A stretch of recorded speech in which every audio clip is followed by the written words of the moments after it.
First item will approve the minutes. Do I have a motion to approve the minutes? So moved. All right, the minutes are approved. The only formal item on our agenda is Asheville Voice for Animals, and we welcome you all to make a presentation. I see there's a number of folks here, so I'm not sure how you want it organized, but I assume this is the same presentation, but that was emailed to us. Yes. Okay. So let's go ahead and proceed. If you'll come up, just tell me what you're thinking in terms of how you want to do your presentation. We'll have four presenters and we will move through it in less than 10 minutes. Okay, all right, that sounds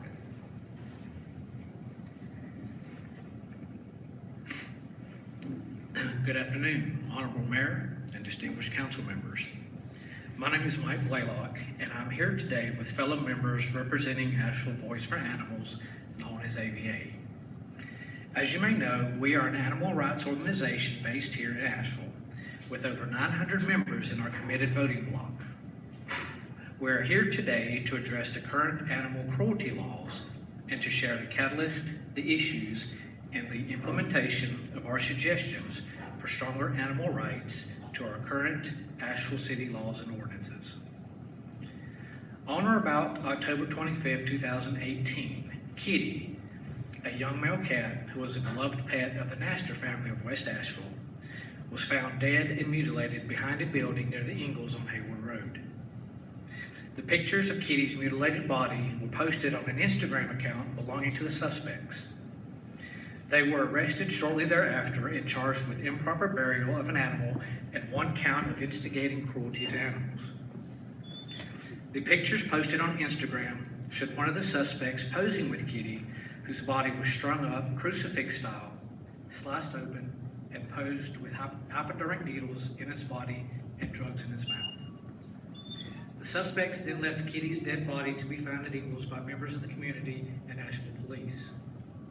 Upon being arrested, they tried to blame a dog for the actual death of the cat. In the first hearing, their attorney reiterated that a dog had been the one to kill Kitty prior to the mutilation of the body. Yet these are the same people who have had a history of criminal behavior. Sadly, despite how despicable these people are and what they did, along with the danger that they pose to our community, they were exonerated primarily due to insufficient animal cruelty laws in Asheville. Hi, my name is Diane Prescott, founder of Asheville Voice for Animals. The facts are aggressive, abusive behavior towards animals in earlier years is often a predictor of later violence towards people and other forms of violence. Murderers very often start out by killing and torturing animals as kids, says Robert K. Ressler, who developed profiles of serial killers for the FBI. Again, cruelty to animals is a risk factor of current or future violent behavior in a cluster of characteristics and behavior that all need to be taken into assessment. I do not want to mindlessly state the FBI stats below without some clarification. Children exhibit a spectrum of cruel behavior during different developmental phases that may be normal or abnormal. Severe and aggressive acts are red flags that a child needs professional intervention. The links between psychopathy and interpersonal violence have been ongoing since Aristotle and are more complicated than previously thought. There is a further correlation. The most aggressive criminals committed the most severe acts of animal cruelty in childhood and in fact perpetrated the exact abuses towards humans that they did upon their animal victims. Clearly, severe and aggressive cruelty to animals has been recognized as an indicator of a dangerous psychopathy that claims both animal and human victims. The correlation between psychopathy and animal cruelty is so strong that the FBI has begun tracking cases of animal cruelty and will group it as a Class A felony on par with homicide, arson, and assault. None of this is conjecture. It is borne out by countless studies and stats, some of which I wanted to share to highlight the link between animal abuse and violence towards people. Is supported by studies which have shown that 70% of all animal abusers have committed at least one other criminal offense, and almost 40% have committed violent crimes against people. 63.3% of men who committed crimes of aggression admitted to cruelty to animals. 48% of rapists and 30% of child molesters reported committing animal abuse during childhood or adolescence. Men who abused animals were 5 times more likely to have been arrested for violence towards humans, 4 times more likely to have committed property crimes, and 3 times more likely to have records for drug and disorderly conduct offenses. Cruelty to animals by children will of course not lead to all children becoming abusers, but by setting a standard of laws and regulations that encourage compassionate behavior will help establish positive standards for our community. Clearly, we need to make sure that we not only protect our 2, but also our 4-legged citizens of Asheville.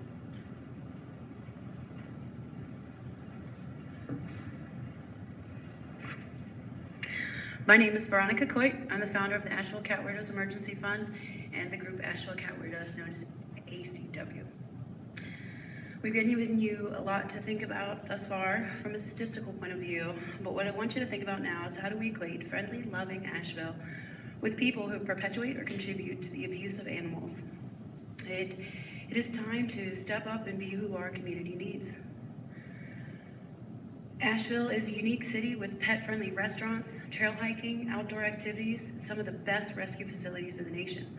You'll find almost 20 rescues and animal-focused organizations in and around Asheville. We have many large animal groups like ACW with over 10,000 Asheville area members, and our own Chamber of Commerce who promotes dog-friendly Asheville. But even more impressive is a city of voting animal supporters. This is a strong animal rights community, and yet our animal abuse laws are weak at best. And we're hoping that the City Council will recognize this. Stories like that of Kenny just don't represent what we believe in for Asheville. Our city has an opportunity to be a leader in the movement for stronger animal abuse and animal welfare laws in the state, striving for more compassion and respect with comprehensive legal precautions to all our residents, be they furry, feathered, or anything in between. I can clarify, did you say ACW was up to 10,000?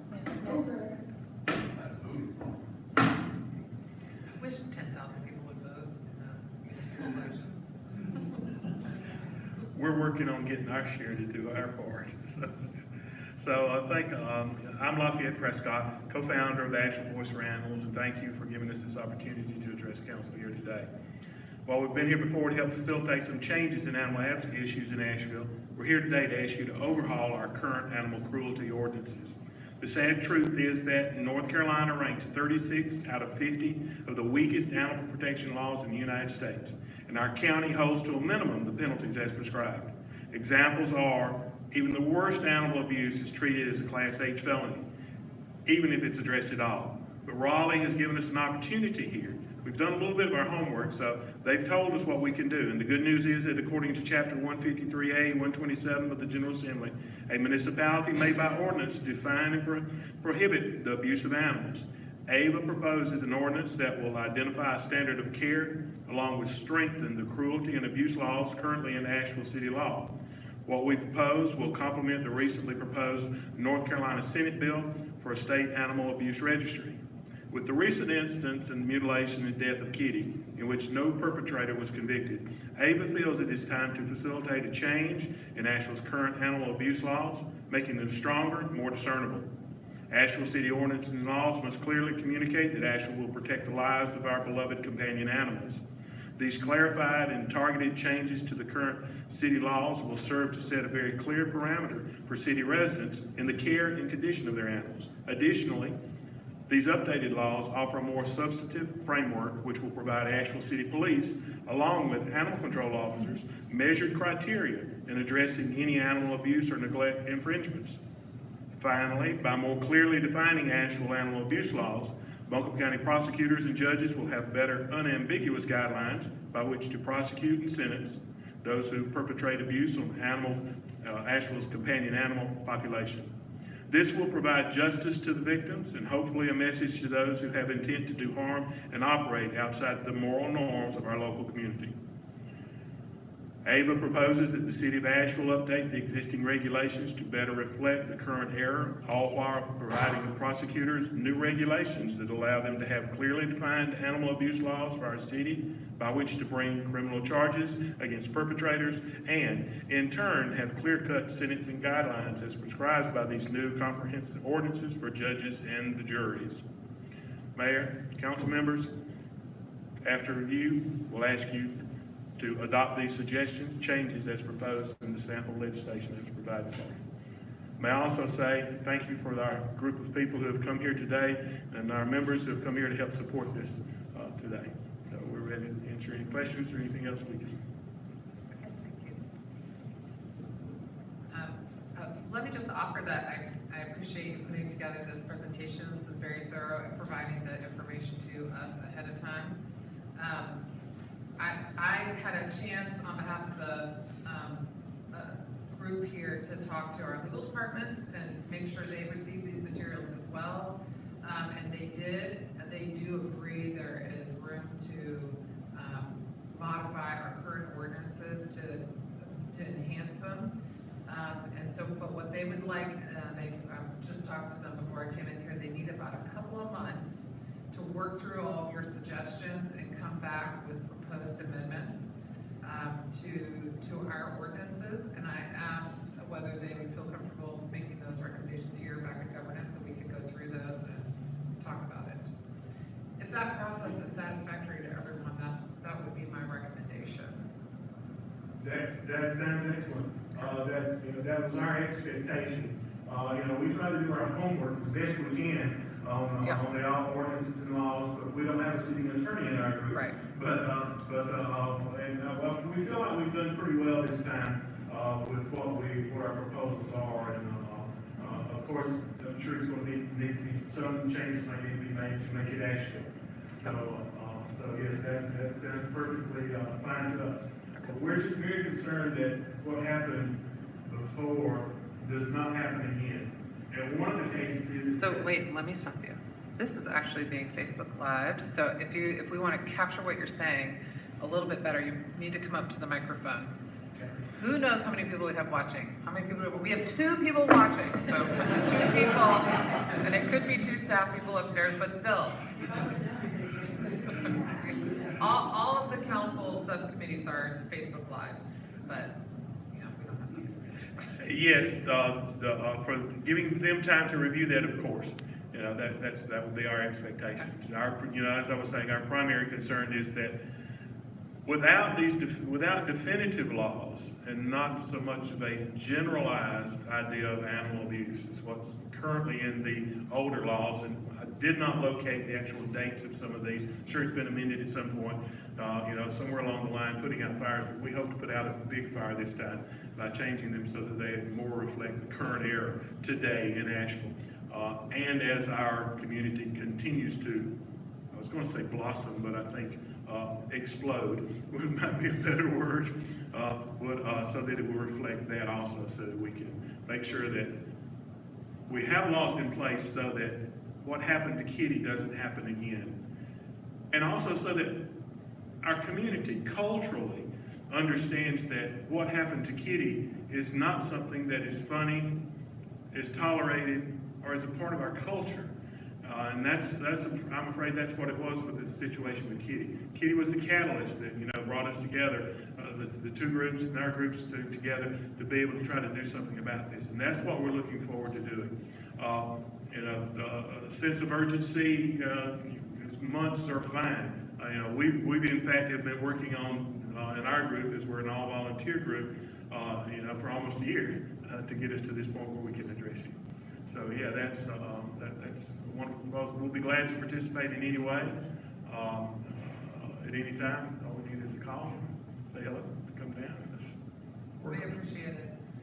As part of our process, I'll just let you know also, we would like to take the step of running all revisions to ordinances through our equity and inclusion department. We want to make sure that when we make laws stricter or not as strict, When we make changes like that, that we're not having a disproportionate impact on certain communities. Just kind of part of our process so that we're not inadvertently creating a situation that wasn't intended. But I think, you know, there was agreement that it's time to update these ordinances, and so we should have something ready in a couple months for review. It'll come here, and it'll probably go to public safety as well, which I know you've been before, Right. another subcommittee of council before it makes its way to council for consideration. I know there are other folks who are here, and we do have a public comment opportunity. So if there's anyone who wants to provide public comment on this topic or on any other topic, now is the time. You will just need to state your name, and you have up to 3 minutes to speak. Because I'm the timer. 3 minutes. Is there anyone else wishing to speak on any item for our meeting today? No? Okay, all right. So for this fun, all right, we're adjourned. Thank you. Thank you.